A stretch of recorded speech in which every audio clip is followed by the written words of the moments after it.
ఆ జిల్లా వైసీపీలో ఎవరికి వారే యమునా తీరే అన్నట్లు ఉంది నాయకుల పరిస్థితి.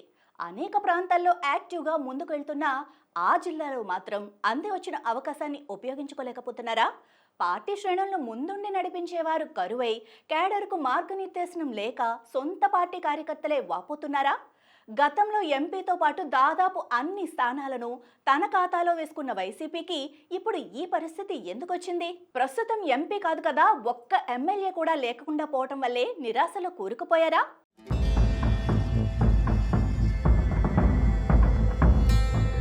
వైసీపీకి ఉమ్మడి గుంటూరు జిల్లాలో గత వైభవాన్ని తీసుకురావడానికి ఇటు పల్నాడు జిల్లాలోని నేతలు అనేక ప్రయత్నాలు చేస్తున్నారు.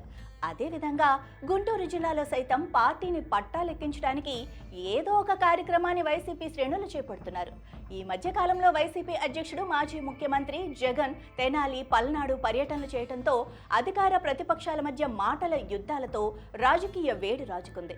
అయితే ఆ పర్యటనల సందర్భంగా ఉద్రిక్తతలు ఏర్పడటం, అవి వైసీపీకి ఒకంత మైనస్గా మారినా స్థానిక నేతలు వాటిని సమర్థంగా తిప్పికొట్టలేకపోయారన్న అభిప్రాయం ఉంది. ఆ క్రమంలో రెండు జిల్లాల వైసీపీలో కొన్ని కీలకమైనటువంటి మార్పులు జరిగే అవకాశాలు కనిపిస్తున్నాయన్న టాక్ వినిపిస్తోంది. కూటమి ప్రభుత్వం ఏడాది పూర్తి చేసుకున్న సందర్భంలో వైసీపీ చేపట్టిన వెన్నుపోటు దినోత్సవం ఆందోళనల్లో గుంటూరు, పల్నాడు జిల్లాలో ఆ పార్టీ నేతలు బాగానే హడావిడి చేశారు. అయితే ఉమ్మడి గుంటూరు జిల్లా నుంచి వేరుపడిన ప్రస్తుత బాపట్ల జిల్లాలో వైసీపీ పరిస్థితి మాత్రం అగమ్య గోచరంగా తయారైందంటున్నారు. అసలు బాపట్ల పార్లమెంటు నియోజకవర్గంలో ఇన్ఛార్జీలు కానీ, గతంలో అధికారంలో ఉన్నప్పుడు పదవులు అనుభవించిన నేతలు కానీ ఎక్కడా కూడా ఏ కార్యక్రమం చేపట్టలేదు. కనీసం పార్టీ పిలుపునిస్తున్న కార్యక్రమాలు కూడా పట్టించుకోకపోతుండటంతో జిల్లాలో కేడర్ అంతా పూర్తిగా డీలా పడిపోయిందట.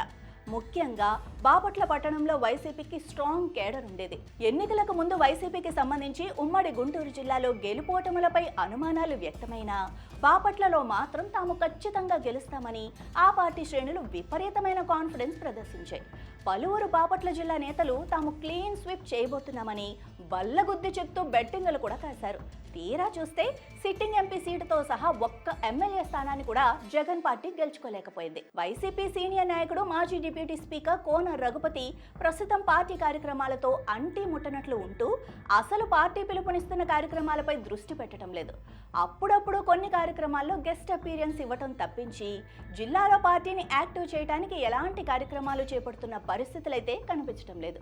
ఈ మధ్య కాలంలోనే బాపట్ల బీచ్లో చేపల వేటకు వెళ్లే వాళ్ళంతా నిరసన కార్యక్రమాలు చేపట్టి ప్రజాప్రతినిధులపై ఆరోపణలు చేసిన వారి ఆందోళనలో గానీ తర్వాత గానీ మాజీ ఎమ్మెల్యే కోన రఘుపతి ఎక్కడా రియాక్ట్ అవ్వలేదు.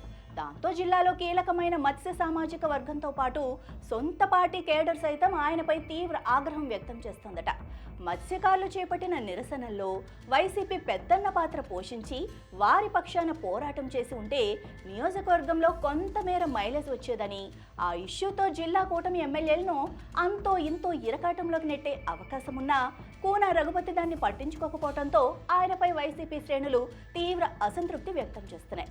ఇక ఇదే జిల్లాకు చెందిన బాపట్ల మాజీ ఎంపీ నందిగం సురేష్ కేసుల్లో ఇరుక్కొని జిల్లా పార్టీని పట్టించుకోకపోవటమే మానేశారు. టీడీపీలో చేరి వైసీపీలో చేరిన మరో సీనియర్ నాయకుడు చీరాల మాజీ ఎమ్మెల్యే కరణం బలరాం ఆ సెగ్మెంట్కే దూరమయ్యారు. ఇలాంటి పరిస్థితుల్లో బాపట్ల జిల్లాలో వైసీపీ పరిస్థితి చుక్కాని లేని నావలా మారిందంటున్నారు.